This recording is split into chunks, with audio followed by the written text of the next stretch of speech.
MCQ on মিটোনিম, মিটোনিমের উপর কিছু MCQ. 1 নাম্বারটা বলছে identify the figure of speech. এখানে ফিগার অফ স্পিচটাকে চিনতে হবে। ফিগার অফ স্পিচটা কি? The crown decided to reduce taxes.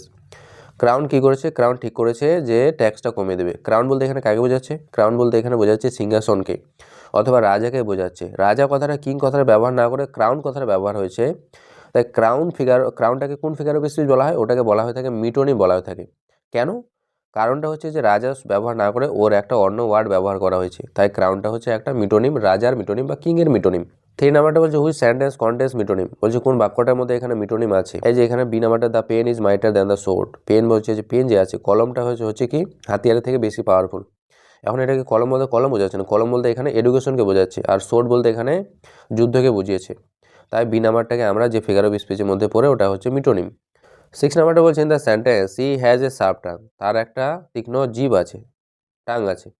The word tongue stands for, তীক্ষ্ণ জিভ, জিভ বলতে এখানে কি বোঝায়? মানে খুব বকে, অ্যাকচুয়ালি স্পিচটাকে বোঝায় যে খুব বকে সে। C number.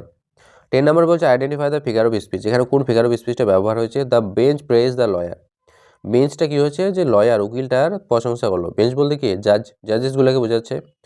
তাই এখানে যে বেঞ্চ বলতে কাকে বোঝাচ্ছে? জাজগুলোকে, জাজ সাহেবগুলোকে বোঝাচ্ছে। তো এটা জাজ কথাটা না ব্যবহার করে দ্য বেঞ্চ ব্যবহার করা হয়েছে, তাই এটা হচ্ছে একটা মিটোনিমের উদাহরণ। এর ফিগার অফ স্পিচটা হচ্ছে মিটোনিম।